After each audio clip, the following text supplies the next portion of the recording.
अब जब यूजीसी नियम का विरोध शुरू हो गया है, यूजीसी बिल वापस लो, यूजीसी बिल वापस लो।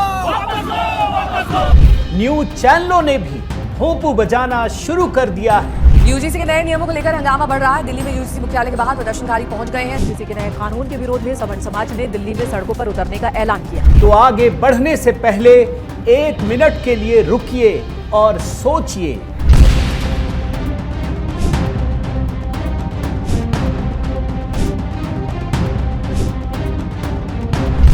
आपने श्री माता वैष्णो देवी मेडिकल कॉलेज के मामले में विरोध किया।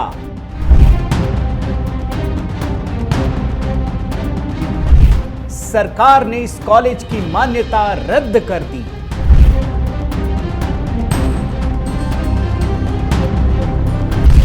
आपने आईपीएल में बांग्लादेश के मुद्दे पर विरोध किया।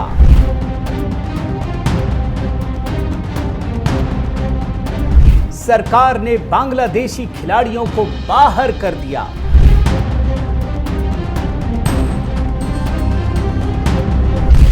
यूजीसी नियम के मुद्दे पर भी सरकार आपके साथ खड़ी है।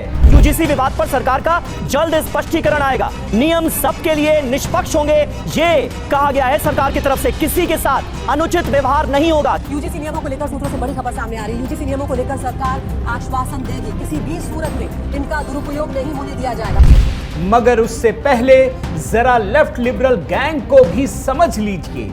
आपको इस आधार पर फंसाया जाना चाहिए कि आपने कभी भी इस देश के 90% ओबीसी, एससी, एसटी, बहुसंख्यक जो आबादी है, जो माइनॉरिटी है, उसको आपने उसका हक नहीं दिया। आपको इस बेसिस पर फंसाया जाना चाहिए। ये भी याद रखिए, कहीं गलती से भी आप राहुल गांधी के साथ तो नहीं खड़े हो गए हैं। एजुकेशन सिस्टम को बीजेपी के लोगों ने, उनके पेरेंट ऑर्गेनाइजेशन ने कैप्चर कर रखा है। ये एक एंटी नेशनल एक्टिविटी है, क्योंकि ये देश का भविष्य है और इससे हिंदुस्तान के युवाओं को, स्टूडेंट्स को जबरदस्त चोट पड़ती है। कहीं आप जातिगत भेदभाव का विरोध करते हुए किसी राजनीतिक साजिश के शिकार तो नहीं हो गए। तो पहले 56 इंच की छाती थी, अब नंबर तो नहीं दे सकता हूँ, बट 30-32 हो गई है, राइट? तो अब पूरा जो ढांचा था, इतना बड़ा गुब्बारा था, वो इतना बड़ा हो गया। अब इससे नरेंद्र मोदी जी को साइकोलॉजिकल बहुत टेंशन होगा, बहुत प्रॉब्लम होगी। देखिए यूजीसी नियम का पूरा सच। साथियों नमस्कार, मैं हरिश्चंद्र बंडवाल इस वीडियो में आप सभी का स्वागत करता हूं। दोस्तों, आज मैं आपके सामने बहुत ही गंभीर मुद्दा लेकर आ रहा हूं दोस्तों, और इसकी वजह यह है कि यूजीसी के नए कानून को लेकर बहुत सारे संदेश मेरे पास आ रहे हैं। मेरे व्हाट्सएप नंबर पर दोस्तों, मेरे वीडियो में जो मैसेजेस मैं देख रहा हूं, उसमें लगातार आप पूछ रहे हैं कि आखिर ये यूजीसी का मामला क्या है, क्यों इतना विरोध हो रहा है। अभी जो आपको ट्रेलर दिखाया दोस्तों, याद रखिए, जिस दिशा में ये कहानी आगे बढ़ रही है, अगर जरा सा भी चूक गए ना, जरा सा भी चूक गए, तो यकीन मानिए बहुत नुकसान होने वाला है। मैं बिल्कुल किसी भी कीमत पर यूजीसी के किसी कानून पर यह नहीं कह रहा कि यह सही है या गलत है। सिर्फ आपको खुली आंखों से यह दिखाने का प्रयास कर रहा हूं कि आखिर इस मुद्दे में क्या कुछ हुआ, क्या कुछ होने जा रहा है और किस तरीके से एक नया नैरेटिव गूंथने की कोशिश हो रही है। ध्यान रखिए इस बात को।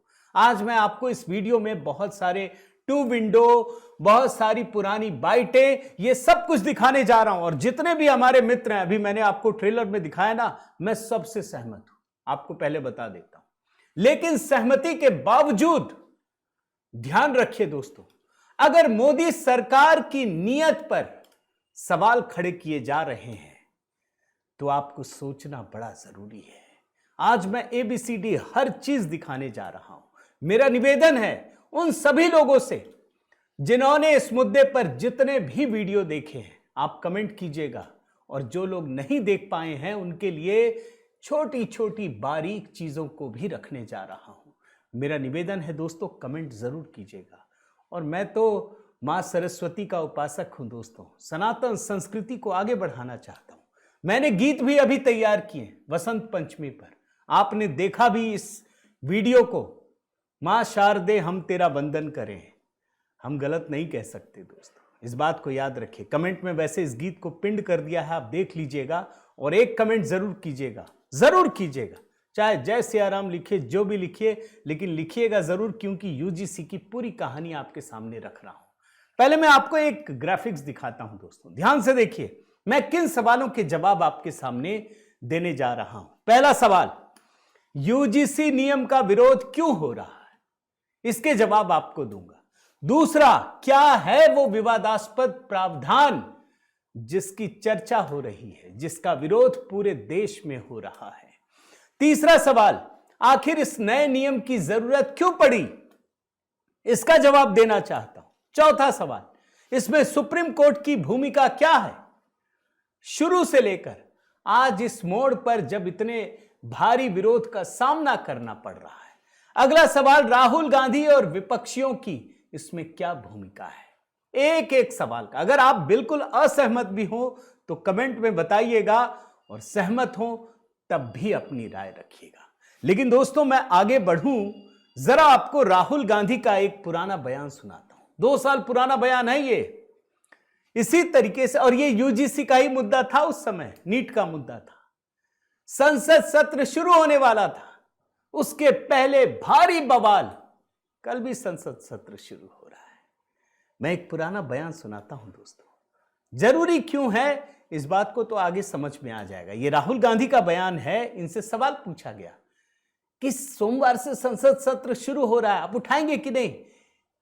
मुस्कान देखिएगा राहुल गांधी की, और फिर आपको कुछ चीजें बताता हूं। पहले इस बयान को सुनिए जो मैं आपको सुनाना चाहता हूं। उस समय भी यूजीसी का मुद्दा था, इस समय भी यूजीसी का मुद्दा है। उस समय भी संसद सत्र शुरू होने वाला था, इस समय भी शुरू होने जा रहा है। सुन लीजिए। सोमवार से संसद का सत्र शुरू हो रहा है, तो क्या आप निजी तौर पर लोकसभा में इस विषय को उठाएंगे, और आप यह मांग करेंगे कि प्रधानमंत्री मोदी खुद सदन में आकर जवाब दें इस विषय पर, क्योंकि ये छात्रों के भविष्य से जुड़ा विषय है। हाँ बिल्कुल, सिंपल क्वेश्चन, हाँ उठाएंगे, पार्लियामेंट हाउस में उठाएंगे। एक और मुद्दा था दोस्तों, भूल तो नहीं गए, मणिपुर का मुद्दा। मैं आपको एक चीज 2 विंडो में दिखाता हूं। मणिपुर का मुद्दा क्यों आया था आप जानते हैं ना। हाई कोर्ट का एक आदेश था जिसके बाद मणिपुर को सुलगाने की पूरी साजिश रची गई। हाई कोर्ट का फैसला था, सरकार का कोई लेना देना नहीं था मोदी सरकार का, लेकिन मोदी सरकार को लपेट करके इतना बदनाम किया गया, आप सोच नहीं सकते। ये जो यूजीसी का कानून आया ना दोस्तों, नया नियम, ये सुप्रीम कोर्ट के फैसले के बाद आया है। अभी आपको दिखाता हूं, ये जो पूरे देश में बवाल मच रहा है ना, अगर असली कहानी नहीं समझ पाएंगे तो बहुत कुछ चूक जाएंगे। जरा ध्यान से देखिएगा, ये 2 विंडो में मैंने दोनों खबरें आपको दिखा दी है। अब एक और 2 विंडो, उसके बाद मैं खबर पर आऊंगा क्या है पूरा का पूरा मामला। ये 2 विंडो में कौन है, जरा चेहरा तो अब आप पहचान गए होंगे। पूर्व सिटी मजिस्ट्रेट अलंकार अग्निहोत्री। मैंने गौर से इनको फॉलो किया अभी पिछले कुछ समय में। ये जनाब अभी इसलिए बहुत दर्द में डूबे हुए थे कि अविमुक्तेश्वरानंद सरस्वती शंकराचार्य का अपमान हो गया। अचानक से इन्होंने गियर बदल दिया है। 2 विंडो में सुना रहा हूं, बड़े ध्यान से सुनिएगा। अब इन्होंने यूजीसी का मुद्दा उठा लिया और सारे सवर्णों को भड़का रहे हैं। अगर आप नहीं समझ पाएंगे तो मैं बार बार ऐसे नहीं कह रहा, 2027 बहुत नजदीक है दोस्तों। लोकसभा चुनाव के बाद अभी यूपी और सबसे बड़ा राज्य है, यूपी से ही खेल हुआ था। ये जनाब शंकराचार्य के नाम पे शुरू हुए और यूजीसी पे आके अटक गए। दोनों विंडो में देख लीजिए।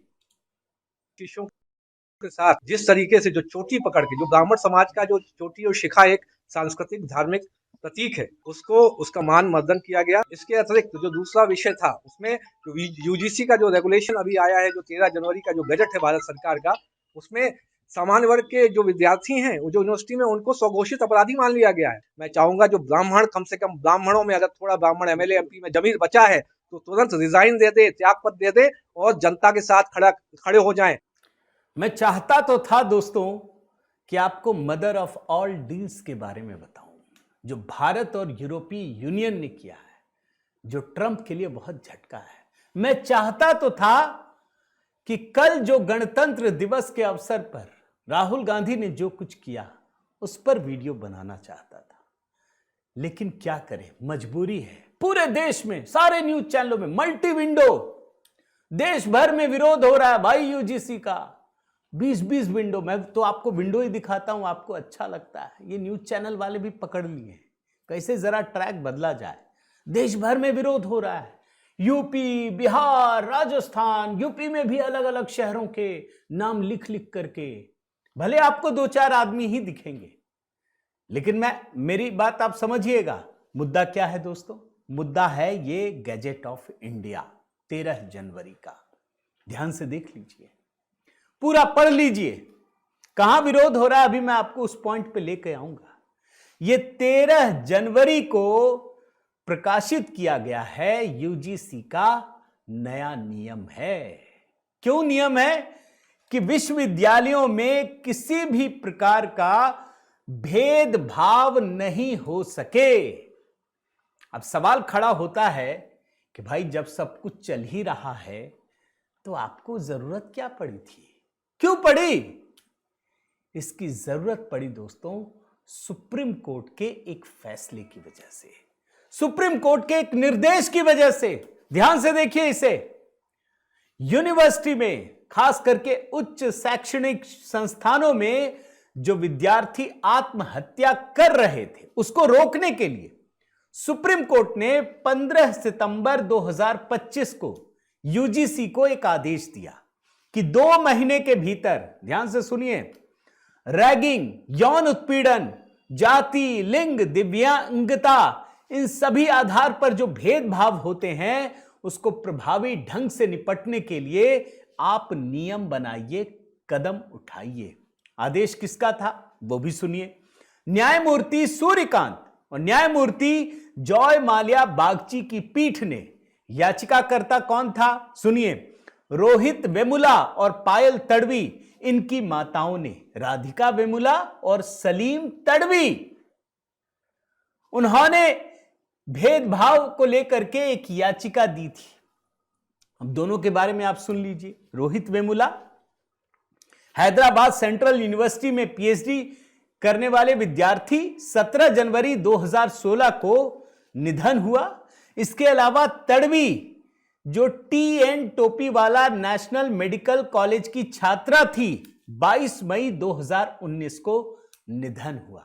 जातिगत भेदभाव का आरोप लगाया गया। अब वेमुला के बारे में तो मैं आपको बता चुका हूं दोस्तों।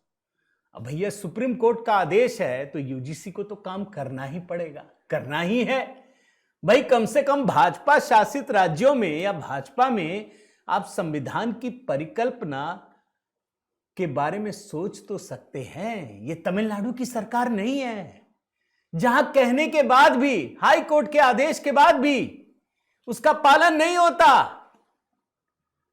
अभी यहां पर ना हो तो बोलेंगे संविधान खत्म हो गया, सब संविधान की कॉपी सीने में लगाए और कैंडल मार्च निकल पड़ेंगे। ध्यान से एक एक चीज को देखिए। और इन्हीं मुद्दों पर दोस्तों यूजीसी ने सारे डेटा को कलेक्ट करना शुरू कर दिया, क्योंकि सुप्रीम कोर्ट का आदेश था कि भाई क्या है आंकड़ा, वास्तव में होता है, कोई मामला दर्ज होता है, नहीं होता है। और उसके बाद जो यूजीसी ने आंकड़े दिए वो भी आपको दिखाता हूं। ये सुप्रीम कोर्ट को और संसद की समिति को कितने मामले, 2017-18 में 173% मामले शिकायत कि जातिगत उत्पीड़न के मामले। फिर 2023-24 में 378 और इंक्रीज का प्रतिशत भी बता दिया 118.4%। यानी 2017-18 में शिकायतों की संख्या 173 थी, जो बढ़कर 2023-24 में 378 हो गई। सुप्रीम कोर्ट का आदेश है। अच्छा, आपको जान करके आश्चर्य होगा दोस्तों, नियम तो पहले भी बने थे।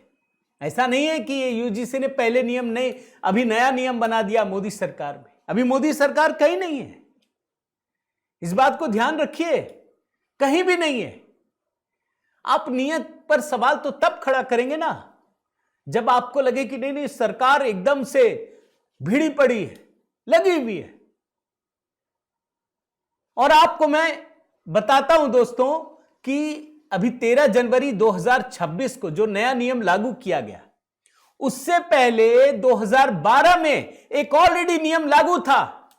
उसका नाम क्या था मैं बताता हूं, promotion of equity in higher educational institutions regulation 2012। पहले से भी नियम लागू थे। अब जो 2012 में यूपीए सरकार के समय नियम था दोस्तों, उच्च शिक्षण संस्थानों के लिए, वो सलाह के रूप में था। इसको लागू करने के कोई सख्त नियम नहीं थे। तो 2026 में क्या हुआ? 2026 में नियमों को लागू करने के लिए सख्त प्रावधान बने। आप उसके हिस्से को देखिए, जो गजेट अभी आपको दिखाया ना आपको, आप देखिए इसमें सख्त नियम क्या है। इसमें नियम यह है कि जो इस नियम को लागू नहीं करेगा उसकी यूजीसी की सदस्यता समाप्त हो जाएगी। यूजीसी के सारे स्कीम से उसको दूर कर दिया जाएगा, डिग्री प्रोग्राम से दूर कर दिया जाएगा, यहां तक कि यूजीसी मान्यता भी रद्द कर देगी। अब 2012 में आइए, उस समय की नियमावली में ध्यान से सुनिए दोस्तों, हायर एजुकेशनल इंस्टीट्यूशंस में caste, creed, religion, language, ethnicity, gender, disability के आधार पर भेदभाव नहीं करने की सलाह दी गई थी और विशेष रूप से एससी एसटी समूह को संरक्षण देने का अनुरोध किया गया था। अब 2026 में क्या हुआ? अब ध्यान से सुनिए, सरकार ने, यूजीसी ने क्या किया, पहले इस बात को समझिए। यूजीसी ने क्या किया दोस्तों कि इस बार नियम को थोड़ा और स्पेसिफिक कर दिया। मतलब जो पहले एकदम संदेह के घेरे में डूबे हुए शब्द थे ना, उसको थोड़ा और क्लैरिटी किया और अधिक स्पष्ट किया। इस बार यूजीसी ने इसमें इकोनॉमिकली वीकर सेक्शंस, ये सवर्ण ही होते हैं जो आर्थिक रूप से कमजोर हैं। किसने दिया था आरक्षण? क्या कांग्रेस की सरकार ने दिया था? ये मोदी सरकार ने ही तो दिया ना। खुलेआम सामने आकर लेकर आई कि हम देंगे आपको रिजर्वेशन, किसी को बिना नुकसान पहुंचाए। इस बार इस यूजीसी के नियम में economically weaker sections, socially and educationally backward classes यानी ओबीसी को भी इंक्लूड कर दिया गया। अब आपके मन में सवाल उठेगा दोस्तों कि आखिर ये विरोध क्यों, क्या है वजह? तो 3 बड़े बदलाव दोस्तों, 3 बड़े बदलाव सुनिए और देखिए। जातीय भेदभाव की परिभाषा स्पष्ट की गई और इस परिभाषा में क्या कहा गया? जाति, धर्म, नस्ल, लिंग, पैदाइश के स्थान, विकलांगता के आधार पर कोई भी अनुचित या पक्षपाती व्यवहार जो पढ़ाई में बराबरी में बाधा बने या मानव गरिमा के खिलाफ हो, उसे जातिगत भेदभाव माना जाएगा। जबकि ड्राफ्ट में जातीय भेदभाव की स्पष्ट परिभाषा नहीं थी। इसमें ओबीसी को भी शामिल किया गया। झूठी शिकायत पर जो सजा का प्रावधान है वो हटा दिया गया। ये 3 बड़े बदलाव किए गए दोस्तों। मैं आपको ओरिजिनल चीजें दिखाता हूं, आप देखिए। अब जो विरोध का स्वर उठ रहा है दोस्तों, वो आप देखिए यहां पर। ये आपको मैं गजेट दिखा रहा हूं। इसका 3 जो परिभाषाएं हैं उसमें ग नंबर जो लिखा है उसमें आइए क्या लिखा है। जाति आधारित भेदभाव का अर्थ अनुसूचित जातियों, अनुसूचित जनजातियों, अन्य पिछड़े वर्ग के सदस्यों के विरुद्ध केवल जाति या जनजाति के आधार पर भेदभाव है। अब विरोध किस बात का है दोस्तों? इस बात का समझिए कि इसका मतलब यह मान लिया गया कि बाकी सारे लोग जो टिप्पणी करेंगे वो पहले से ही दोषी होंगे, यह मान लिया गया। दूसरा बड़ा प्रावधान कि अब अगर कोई झूठा आरोप लगा दे कि जातिगत तरीके से इसने टिप्पणी की है और मान लीजिए वो झूठा निकले, तो उसके खिलाफ कुछ नहीं होगा, वो चाहे जितनी बार लगा दे। अब दोस्तों मुझे भी ये खराब लगता है, मैं सच कहूं तो। मतलब कुछ तो होना चाहिए। ऐसा नहीं हो सकता कि पूरी की पूरी एक जाति को आप मतलब गुनहगार मान ले पहले से ही, कि उसने आकर कंप्लेन किया और बस वो गुनहगार हो गया। ऐसा नहीं होना चाहिए। यह मैं मानता हूं, यह यूजीसी ने किया है। और इसीलिए मैंने अभी आपको ट्रेलर में दिखाया ना, सरकार ने इस पर विचार किया है, उस पर हाई लेवल कमेटी बनाने की बात कही है। लेकिन इसका एक पॉइंट है दोस्तों, बड़े ध्यान से देखिए, अंगा नंबर क्या लिखा है। भेदभाव का अर्थ धर्म, नस्ल, जाति, लिंग, जन्म स्थान, दिव्यांगता किसी के आधार पर भी हो सकता है। आपने एक बात महसूस किया दोस्तों, यह सिर्फ ओबीसी, एससी, एसटी के लिए नहीं है। अगर महिला के आधार पर होता है मान लीजिए, तो वो तो सवर्ण जाति का भी होगा। आपने इस बात को ऑब्जर्व किया? इकोनॉमिकली वीकर सेक्शंस वो भी लगा सकता है भाई।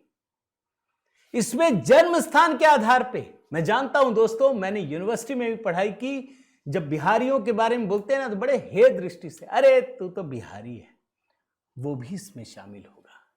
उसमें एससी, एसटी, ओबीसी नहीं देखा जाएगा, वो कोई भी हो सकता है, वो सवर्ण भी हो सकता है। और इसीलिए मैं कह रहा हूं दोस्तों, ये जो विरोध हो रहा है, विरोध कीजिए।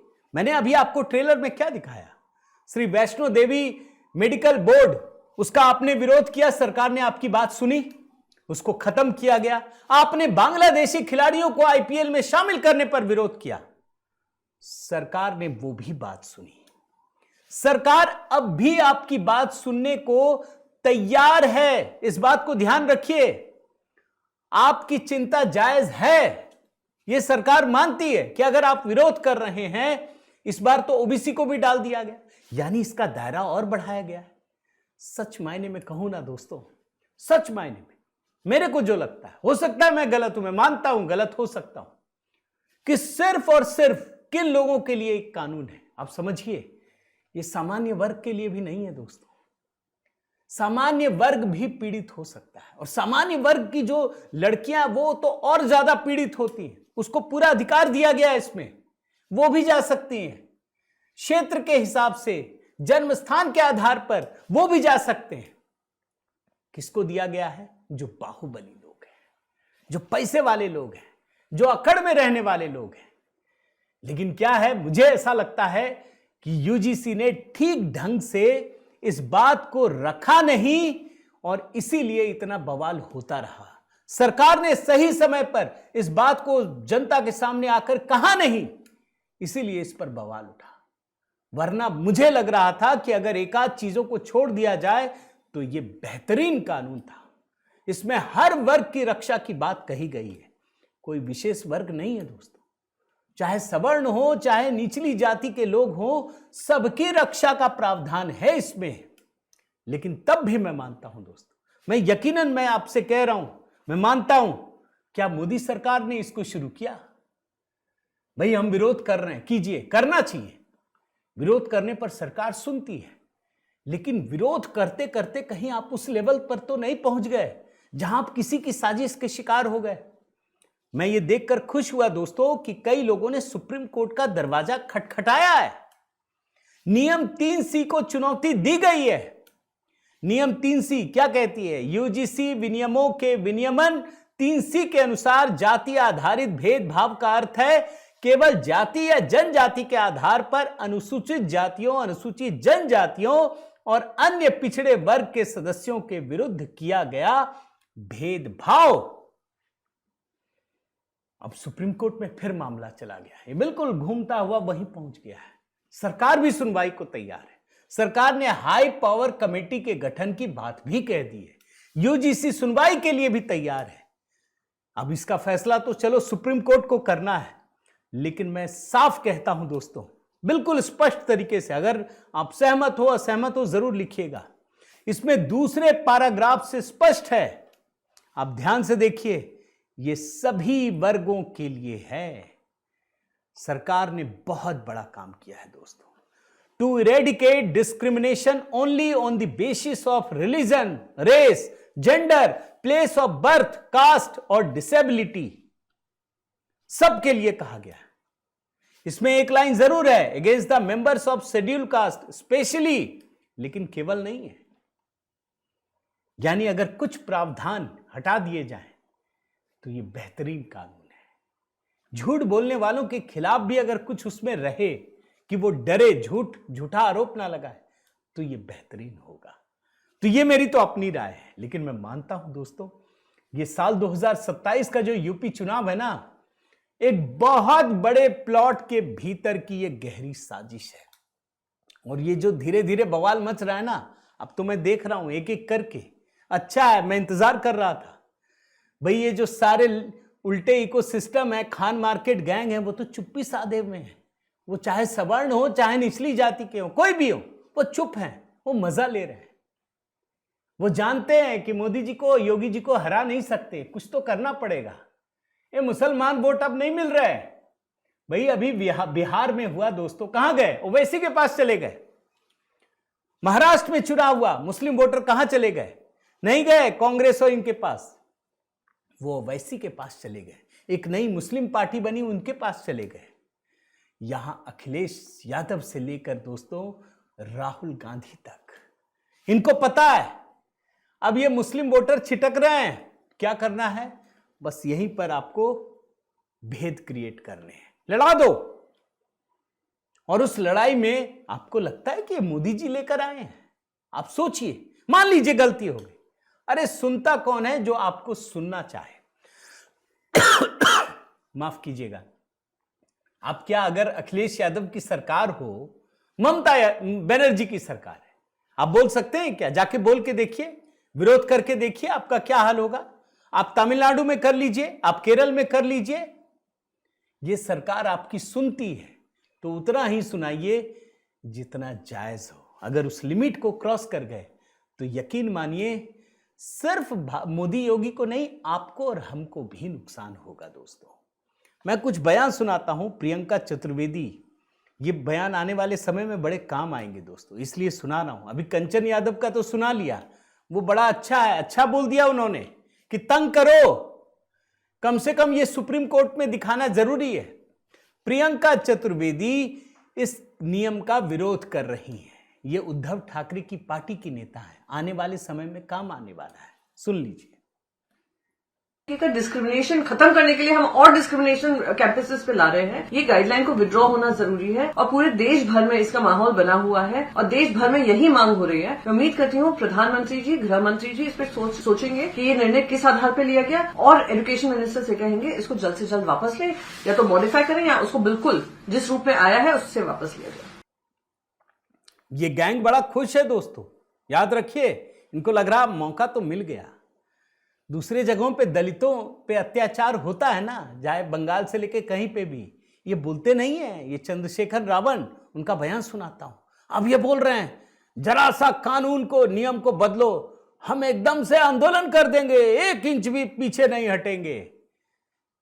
ये साजिश समझना जरूरी है दोस्तों, सुन लीजिए। स्पष्ट रूप से कहना चाहता हूं, अगर किसी भी दबाव में सरकार ने 1 इंच भी पैर पीछे हटाने की कोशिश की तो हम आगे किसी रोहित वेमुला की जान ना जाए पायल तड़वी की, तो हम 85% कमजोर वर्ग के लोग, SC ST BC के लोग, हम लोग सड़कों पर उतर के इसका विरोध करेंगे। हम किसी कीमत पे अब अपने बच्चों को हायर एजुकेशन सेंटर में बढ़ने नहीं देंगे। ये बात मैं सरकार को बताना चाहता हूँ। एक पप्पू यादव का बयान सुनाता हूं दोस्तों, वो भी सुनिए। ये जान रहे हैं, ये गदगद हैं कि अब तो मोदी जी फंस गए हैं। सवर्ण वोटर इनको वैसे भी नहीं चाहिए, सिर्फ लड़ाना ही तो है, और क्या करना है। जरा इनका भी बयान सुन लीजिए। तो एक नया UGC रूल्स आए, बहुत दिनों से भी ये डिमांड था। जैसे SC ST एक्ट आया तो उस वक्त भी कई तरह की चर्चा हुई, लेकिन वो एक्ट बना तो ऐसा तो है नहीं कि SC ST एक्ट का कोई दुरुपयोग। अच्छा, जब कोई कानून बनता है तो 1-2% दुरुपयोग स्वाभाविक है, जब अच्छा होगा तो कुछ बुरे भी होते हैं। और एक आखिरी बयान दोस्तों राहुल गांधी का। ये पुरानी बाइट है, अभी की बाइट नहीं। अभी तो सब चुप्पी साधे हुए हैं, मजा ले रहे हैं सब। अभी 2 साल पहले जब हुआ था ना, तो ये इनका मकसद क्या आपको समझ में आएगा। शिक्षा तो ये ऐसे ही चलाएंगे।